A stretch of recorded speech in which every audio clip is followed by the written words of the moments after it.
3억이 있어도 불안한 사람이 있고 5천만 원으로도 편히 주무시는 분이 있습니다. 차이가 뭘까요? 오늘 그 답을 알려드리겠습니다. 여러분, 뉴스에서 이런 이야기 들어보셨죠? 노후 자금 최소 5억, 안심하려면 10억은 있어야 한다.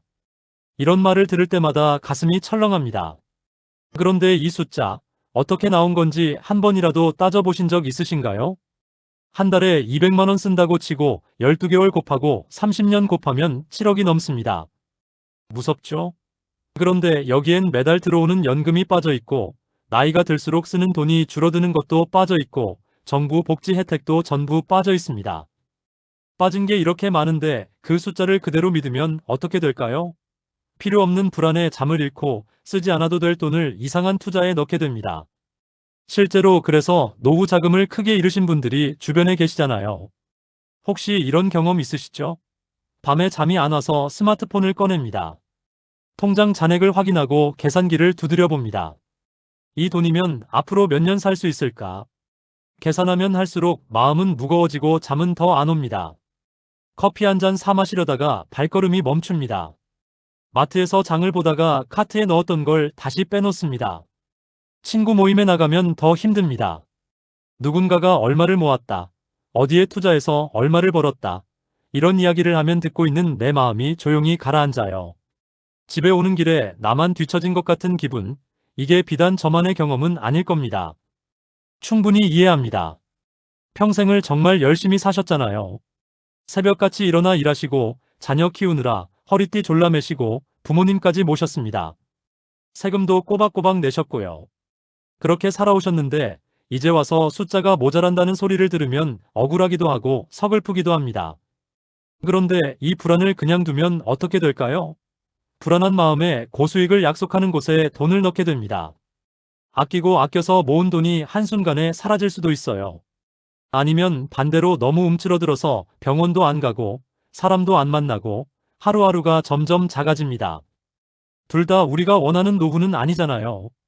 오늘 이 이야기 안에 답이 있습니다. 끝까지 들으시면 오늘 밤부터 마음이 달라지실 겁니다. 저도 같은 고민을 했던 사람으로서 진심을 담아 준비했습니다. 이런 이야기가 필요하시다면 다음에도 함께 해주세요. 여러분, 욕조에 물을 받아본 적 있으시죠? 욕조에 물이 반밖에 안 차 있어도 수도꼭지에서 물이 계속 콸콸 나오면 걱정이 안 됩니다. 반대로 욕조에 물이 가득 차 있어도 마개가 빠져서 물이 새고 있으면 불안하지 않겠습니까? 노후 자금도 똑같습니다. 통장에 얼마가 있느냐보다 매달 돈이 어떻게 들어오고 어떻게 나가느냐, 이 흐름이 더 중요합니다. 그래서 오늘 제가 드리는 이야기의 핵심은 이겁니다. 통장에 얼마 있느냐고 묻지 마시고 매달 돈이 어떻게 흘러가느냐를 확인하세요. 실제 통계를 보면 더 확실해집니다. 통계청에서 2024년에 조사한 자료에 따르면 우리나라 전체 가구 절반 이상이 순자산 3억이 안 됩니다. 혼자 사시는 분들 평균 자산은 약 2억 정도고요. 그런데 그분들 다 불행하게 사십니까? 아닙니다. 많은 분들이 충분히 잘 살고 계세요. 왜 그럴까요? 돈의 흐름이 안정돼 있기 때문입니다. 기업에는 재무제표라는 게 있습니다.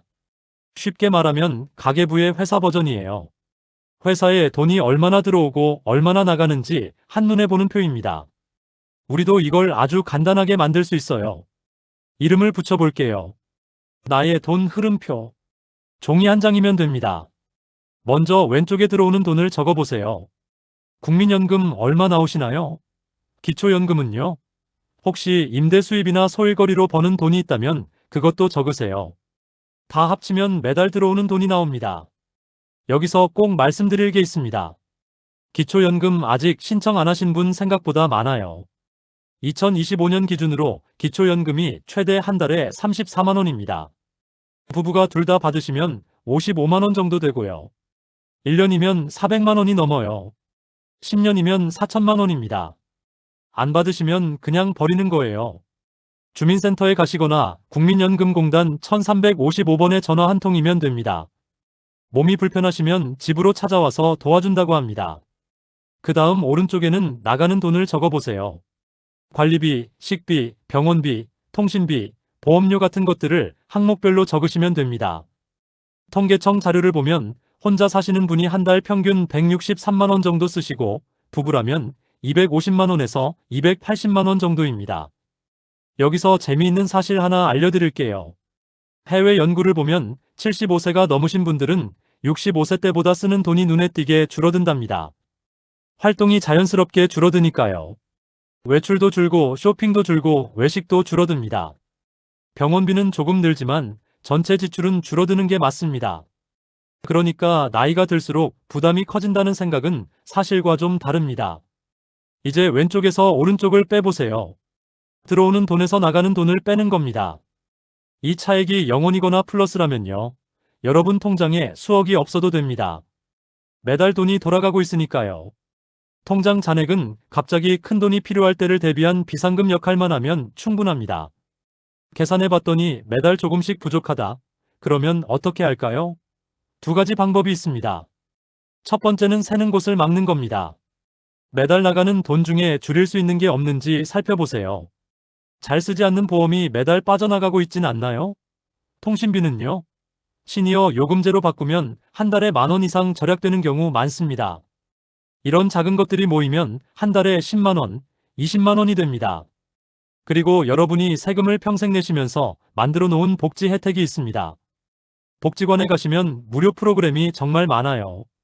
체조, 노래교실, 스마트폰 사용법을 공짜로 배울 수 있고 점심도 아주 저렴하게 드실 수 있습니다. 도서관은 여름엔 시원하고 겨울엔 따뜻해서 전기세 아끼면서 책도 읽으실 수 있어요. 보건소에서 무료 건강검진도 해주고 독감 예방접종도 무료입니다.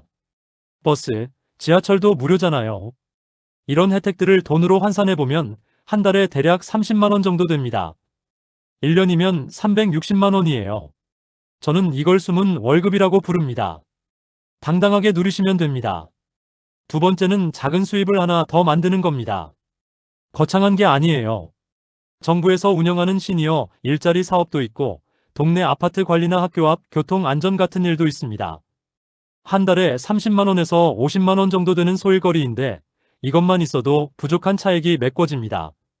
흐름이 안정돼 있어도 예상 못한 일은 언제든 생깁니다. 갑자기 수술을 해야 할 수도 있고 집 수리를 해야 할 수도 있잖아요. 그래서 비상금이 필요합니다. 눈 수술이나 무릎 수술은 한 번에 500만 원에서 1천만 원 들 수 있고 집 수리도 몇백만 원은 들어요. 이런 걸 생각하면 최소 3천만 원, 넉넉하게는 5천만 원을 따로 마련해 두시는 게 좋습니다. 이 돈은 진짜 급한 상황에만 쓰시는 겁니다. 그리고 꼭 기억하세요. 60세 이후에 돈은 불리는 것이 아니라 지키는 것입니다. 고수익을 약속하는 곳에 넣으라는 이야기를 들으시면 무조건 조심하세요. 주식, 코인, 이상한 투자 상품 전부 안 됩니다. 은행 정기예금이 제일 안전합니다. 65세 이상이시고 기초연금 받으시는 분은 5천만 원까지 비과세 혜택도 있으니 참고하세요. 자녀 이야기도 잠깐 드릴게요. 자녀가 도와주면 감사하게 받으세요. 하지만 그걸 기대하고 생활비 계획을 세우시면 안 됩니다. 요즘 젊은 분들도 결혼하고 아이 키우고 집 마련하느라 빠듯합니다. 우리가 경제적으로 독립해 있는 것이 자녀에게 주는 가장 큰 선물이에요. 마음의 평화가 진짜 재산입니다. 돈 문제의 절반은 사실 마음의 문제이기도 합니다. 친구가 얼마를 가졌든 이웃이 어디에 투자했든 그건 그 사람의 인생입니다. 겉으로는 여유로워 보여도 우리가 모르는 사정이 있을 수 있어요. 비교를 멈추는 순간 불안도 많이 줄어듭니다. 그리고 건강 이야기 꼭 드려야겠습니다. 생활비는 아끼셔도 되지만 건강에는 절대 아끼시면 안 돼요. 아프면 바로 병원에 가세요. 참다가 더 큰 병이 되면 돈이 몇 배로 듭니다. 정기 검진 꼭 받으시고 약을 드시라고 하면 꼭 드세요. 건강을 잃으면 돈이 아무 소용이 없습니다. 6개월에 한 번 점검하는 습관도 들여보세요. 1월하고 7월, 1년에 2번이면 됩니다. 아까 만든 돈 흐름표를 꺼내서 연금은 잘 들어오는지, 생활비가 너무 늘지는 않았는지, 비상금은 건드리지 않았는지 확인하세요. 이렇게만 하시면 큰 문제가 생기기 전에 미리 대처할 수 있습니다. 오늘 이야기를 정리해드리겠습니다. 하나, 통장 잔액이 아니라 매달 돈이 어떻게 들어오고 나가는지 돈의 흐름을 확인하는 것이 진짜 노후 준비입니다. 둘, 종이 한 장에 나만의 돈 흐름표를 그려보세요. 왼쪽에 들어오는 돈, 오른쪽에 나가는 돈을 적고 차이를 확인하세요. 셋. 기초연금 신청 안 하셨으면 꼭 하세요. 1355번 전화 한 통이면 됩니다. 1년에 400만 원이 넘는 돈입니다. 넷. 복지 혜택은 숨은 월급입니다. 적극적으로 활용하시면 한 달에 30만 원의 가치가 있습니다. 다섯. 비상금은 3천만 원에서 5천만 원 따로 마련해 두시고 나머지는 안전한 정기예금에 넣으세요. 여섯. 6개월에 한 번 돈 흐름표를 꺼내서 점검하세요. 여러분, 수억이 없어도 괜찮습니다. 흐름을 알면 불안이 사라지고 불안이 사라지면 지금 가진 것으로도 충분히 행복하실 수 있습니다. 오늘 당장 종이 한 장 꺼내서 나만의 돈 흐름표를 그려보세요. 기초연금 신청 여부도 확인해보세요. 작은 것 하나만 시작하셔도 내일 아침 기분이 달라져 있을 겁니다. 이제는 남이 정한 기준에 흔들리지 마시고 여러분의 속도로, 여러분의 방식으로 편안하게 사시면 됩니다. 적게 가진 게 아니라 필요한 만큼 있는 겁니다. 부족한 게 아니라 검소한 겁니다. 관점을 바꾸시면 세상이 달라 보입니다. 다음에도 이렇게 현실적이고 도움되는 이야기를 준비해서 찾아뵙겠습니다. 그때도 함께 해주시면 정말 감사하겠습니다.